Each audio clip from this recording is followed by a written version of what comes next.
This evening was all divinely planned. God has something great in store for all of us, and Carlo is going to help us acquire that. Now, I'm going to tell you some facts about Carlo. We're not going into great detail because I could keep you here for 2 hours. And I just want to inspire you, give you some facts, and maybe with the information I give you, you will go forth and share the faith. So Carlo was born on May 3rd in 1991 in England, and then his family moved to Milan, Italy.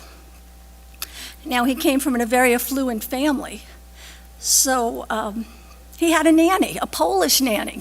Now, that Polish nanny, again, divinely planned, because she brought the faith to Carlo and his family. Now, his mom and dad, they didn't attend Mass.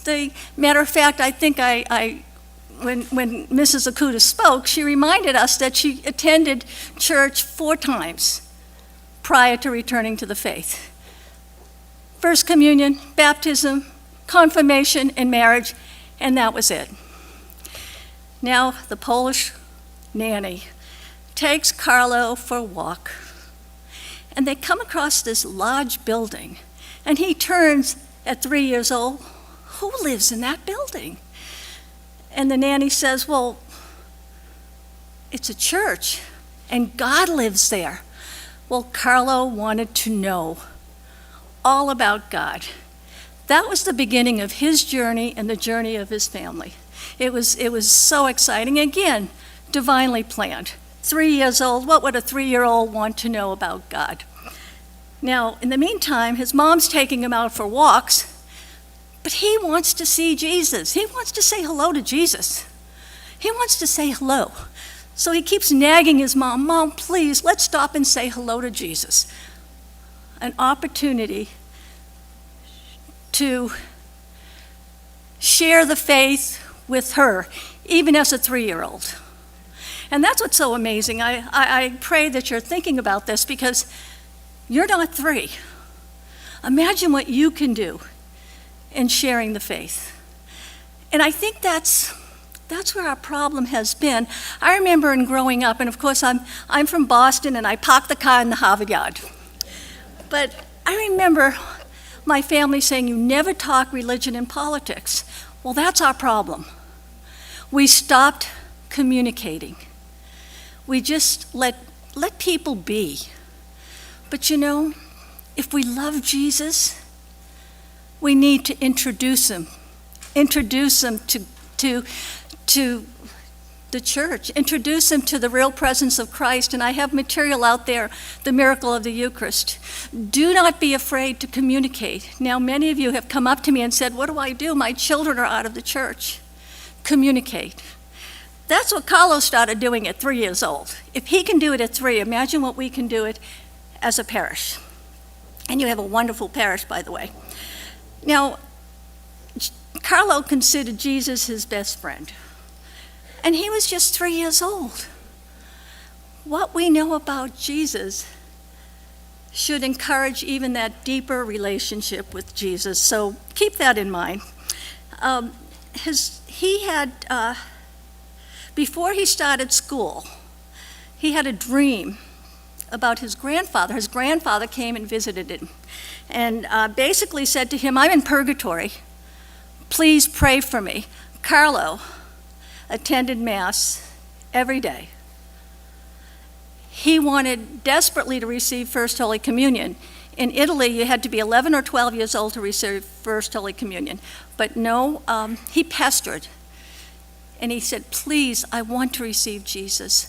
So at the age of 7, he received Jesus, his best friend. Again, he just wanted to keep saying hello to Jesus, his best friend. At 7 years old, daily Mass. And I think, how many times have I missed Mass during the week? You know, if we can only make that sacrifice. You know, another thing that Carlo did, he embraced Our Lady of Fatima. Father Eugene talks about sacrifice.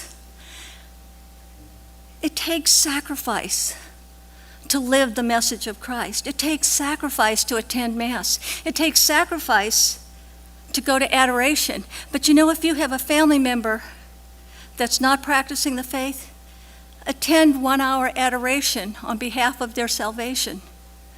Make the sacrifice. And that's what Carlo did. He lived sacrifice. And he lived it up until his death. Again, his plan for life is always to be united with Jesus. Now, and he said to him at First Holy Communion, he said, Jesus, come on in, Jesus, and make yourself at home. Think about that. 7-year-old, come on, Jesus, make yourself at home. Have we invited Jesus home? Do not fear.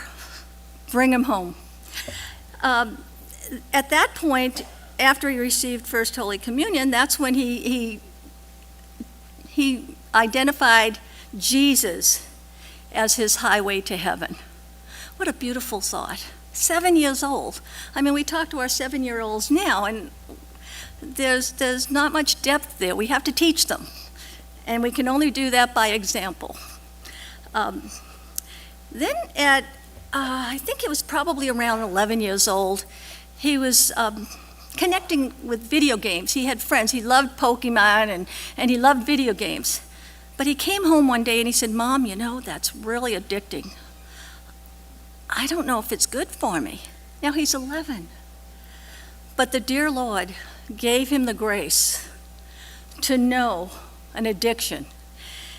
And so he decided that he only played video games 1 hour a week. Now, could you see us doing something like that?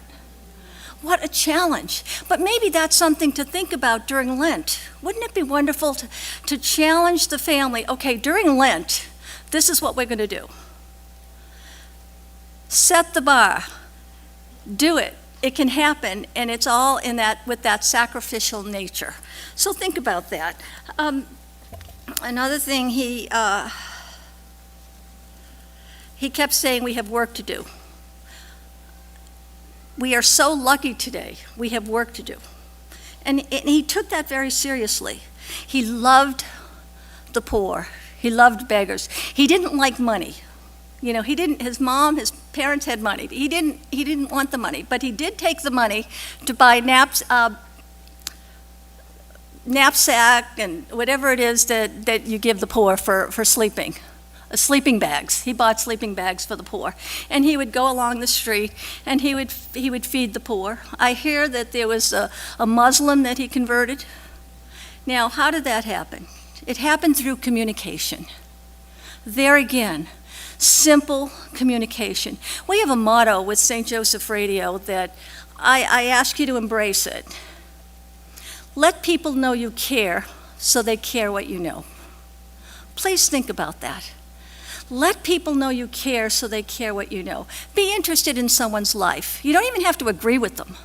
Matter of fact, I have this atheist that I met, and he's always so unhappy.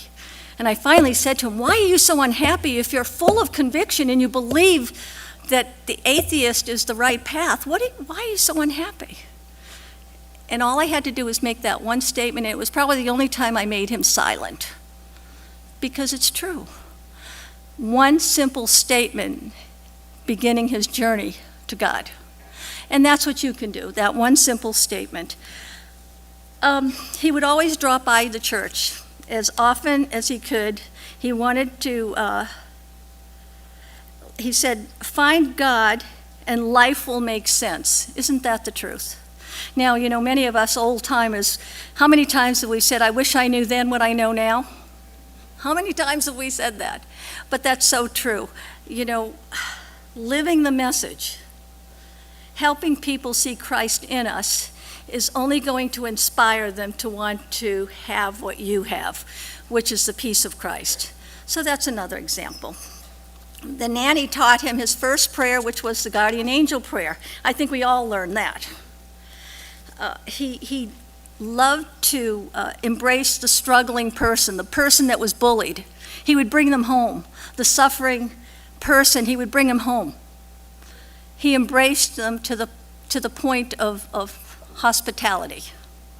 That's, how often do we see that? We shy away from people in conflict. He brought the conflict home.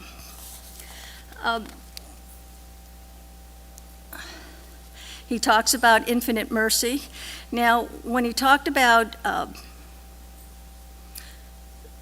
Fatima, he was reminded of the sacrifice and Satan and hell, and he was just aware of the trials of life. Now, his mom, I remember she told this story. His computer caught fire. Not one computer, not two computers, not three computers, not four computers. They all burnt up because he was serving God, and we know where that came from, Satan. The computers burnt up, and the mom said, sure, he thought it was funny, but we had to buy the new computers. So reality sets in. Now, he was 15. I don't think he lived but 2 weeks max when they found out that he had leukemia. And he had spent a month in Assisi, which was his favorite place, which is why he was buried there. He spent a month there. Well, when he came back, he had bruises, he had a red mark on his body, he was achy, and the mom thought he had the flu. And it wasn't until one morning he couldn't wake up. He couldn't move out of bed, so they rushed him to the hospital. And it was, of course, leukemia. The doctors were very honest with him. But he smiled. What did he say? He said something about, he told his mom, first of all, I'm not going to be going home with you.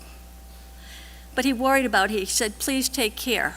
I'm not going home with you. He was always caring about someone. The nurses were mesmerized. They were wondering because his legs and his arms were all swollen. And it was a fast death, but a very painful one. Well, during his time in the hospital, that short period of time of pain, he offered his suffering for Pope Benedict and for the church. And the nurses couldn't believe how calm he was when it came to dying. He accepted all things, and that's grace. That's grace, and that's where, when we go to adoration, when we attend Mass, we're receiving graces. But then we have to take these graces seriously and do something about it. So I just wanted to give you, Carlo died on October 12th, 2006. And he told his mom in a dream that she was going to have other children.